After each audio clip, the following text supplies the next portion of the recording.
앞으로 유럽에서는 이런 움직임이 더 활발해질 것으로 보여요. 디지털 자산을 거래소에서만 관리하던 비중이 점점 줄어들고 은행이 직접 보관과 관리를 담당하는 구조가 자리 잡아가지 않을까 생각합니다.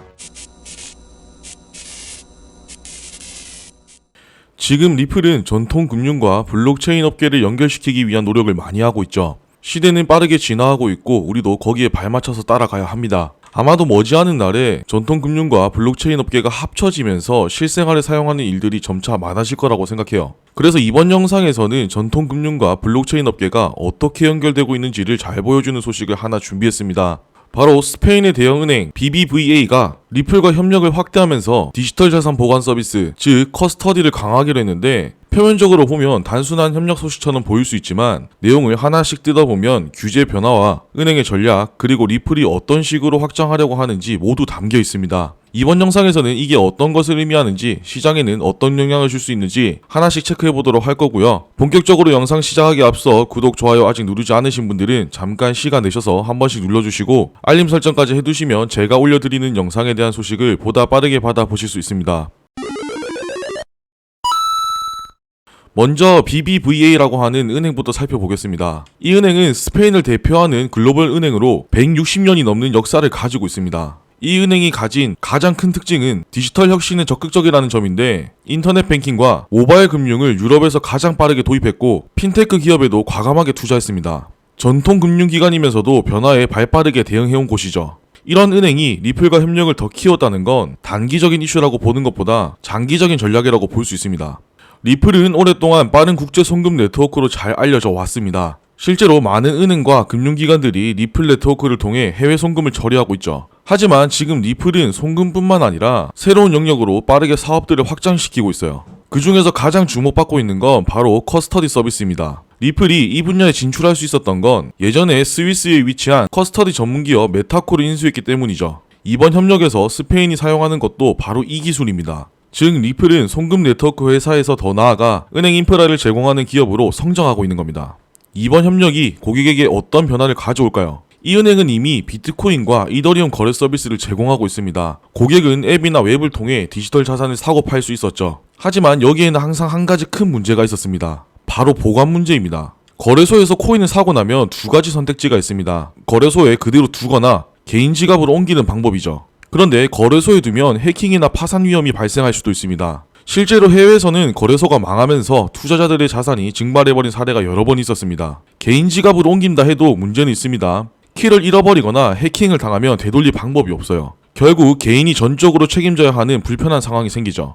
그렇기 때문에 많은 사람들이 암호화폐 투자를 하면서도 불안함을 떨칠 수 없었고, 아직까지도 이 문제는 앞으로 풀어나가야 할 숙제 중 하나예요. 여기서 이번 협력이 큰 의미를 갖습니다. 리플에 커스터디 기술이 들어오면서 이제 고객은 은행이 직접 보관을 책임지는 서비스를 이용할 수 있게 됐죠. 즉 단순히 거래만 하는 게 아니라 사고 난 뒤 안전하게 보관하고 관리하는 단계까지 은행이 함께 책임지는 구조가 만들어진 겁니다. 이 변화는 세 가지 측면에서 중요합니다. 먼저 첫 번째, 보안이죠. 리플의 커스터디 기술은 전문 보안 체계를 갖추고 있습니다. 그래서 개인 지갑보다 안정적이고 거래소보다 안정성이 높아요. 그리고 두 번째는 책임 문제입니다. 은행이 직접 관리하기 때문에 고객 입장에서는 만약 문제가 생겨도 은행이 책임진다는 믿음을 가질 수 있겠죠. 마지막 세 번째는 편의성입니다. 거래와 보관이 하나의 플랫폼 안에서 연결되니까 고객은 따로 지갑을 관리하거나 거래소를 오가며 자산을 옮길 필요가 없습니다.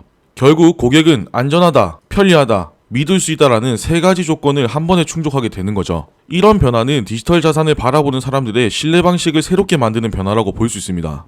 지금 유럽에 있는 많은 은행들이 이번 사례와 비슷한 길을 가고 있습니다. 그 배경에는 미카라는 규제가 있는데, 유럽이 만든 이 규제는 암호화폐 시장을 제도권 안에서 관리하기 위한 종합적인 규제 체계입니다. 미카가 시행되면서 은행들은 더 이상 뒤로 물러설 수 없게 됐죠. 이제는 새로운 규제에 맞춰야 하고 동시에 새로운 시장 기회를 잡아야 하는 상황이 된 겁니다. BBVA와 리플의 이번 협력은 이런 흐름을 보여주는 대표적인 사례라고 할 수 있어요.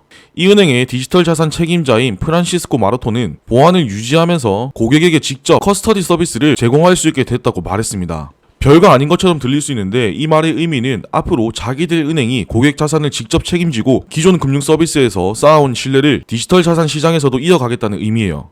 이런 흐름은 다른 유럽 국가에서도 하나씩 나오고 있죠. 스위스 은행들은 이미 몇 년 전부터 비트코인 보관 서비스를 제공했고요. 독일의 주요 은행들도 디지털 자산 관련 라이센스를 취득하며 시장 진입을 준비하고 있습니다. 리플에게도 이번 협력은 하나의 전환점이 될 겁니다. 이미 리플은 아시아, 중동, 미국 등 여러 지역에서 송금 솔루션을 제공하며 시장을 넓혀왔습니다. 특히 해외 송금이 활발한 지역에서는 리플 네트워크가 실제 금융기관에서 사용되고 있죠. 이번 사례가 다른 점은 커스터디 분야라는 겁니다. 리플은 송금 네트워크로 시작했지만 이제는 보관 서비스까지 영역을 넓히고 있습니다. 덕분에 은행 시스템 안에서 쓰임새가 더 커지고 있어요.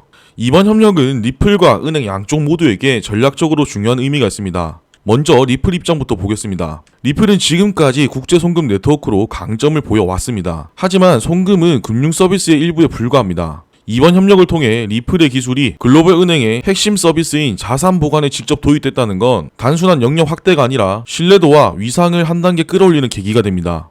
은행이 고객 자산을 맡길 정도라면 그 기술은 안정성과 보안성에서 이미 인정받았다고 봐도 되는 거죠. 즉 리플은 송금 중심 기업에서 벗어나 은행 인프라를 제공하는 파트너로 자리 잡고 있습니다. 반대로 은행 입장에서는 이번 협력이 두 가지 가치를 줍니다. 첫째, 규제 대응입니다. 유럽은 미카 규제로 디지털 자산 관리 기준을 명확히 세우고 있죠. 은행은 이 기준에 맞춰야 하고 그렇지 않으면 시장에서 뒤처질 수 있어요. 그렇기 때문에 리플과의 협력은 새로운 규제 환경에서 안정적으로 사업을 확장할 수 있는 기반이 됩니다. 그리고 둘째, 고객 신뢰와 수익 모델입니다. 은행이 디지털 자산 보관 서비스를 직접 제공하면 기존 거래소보다 훨씬 높은 신뢰를 줄 수 있을 겁니다. 그럼 고객은 은행이 직접 책임진다는 안정감을 얻고 은행은 이걸 통해서 수수료나 관리 수익 같은 새로운 수익 모델을 만들어낼 수 있겠죠. 정리해보자면 이번 협력은 리플에겐 은행 인프라 기업으로 도약할 수 있는 기회이고 은행 입장에서는 규제에 맞춰 나가면서 신뢰와 경쟁력을 확보할 수 있는 수단이 됩니다. 앞으로 유럽에서는 이런 움직임이 더 활발해질 것으로 보여요. 디지털 자산을 거래소에서만 관리하던 비중이 점점 줄어들고 은행이 직접 보관과 관리를 담당하는 구조가 자리 잡아가지 않을까 생각합니다. 그렇기 때문에 투자자 입장에서는 가격 변동성만 볼 게 아니라 은행들이 디지털 자산을 어떻게 제도권 안으로 끌어들이고 있는지도 유심히 살펴볼 필요가 있어요. 아마도 이러한 과정들이 앞으로 시장의 방향을 잇는 중요한 단서가 될 겁니다. 차트도 간단히 한번 살펴보겠습니다. 최근 반등으로 인해서 한숨 돌렸지만 전체적인 차트 흐름은 디센딩 트라이앵글 패턴으로 보여요. 상승을 하다가 위에서 내려오는 이 하락 추세에서 저항이 나왔죠. 오늘 내일 중으로 돌파하지 못한다면 아래 지지를 정확하게 받아줬던 2.75달러까지는 빠질 가능성이 높습니다. 그렇게 되면 진짜 디센딩 트라이앵글 패턴이 만들어지게 되는데 이 패턴의 경우에는 하락형 패턴이죠. 그래도 희망을 가질 수 있는 건 결국 확률입니다.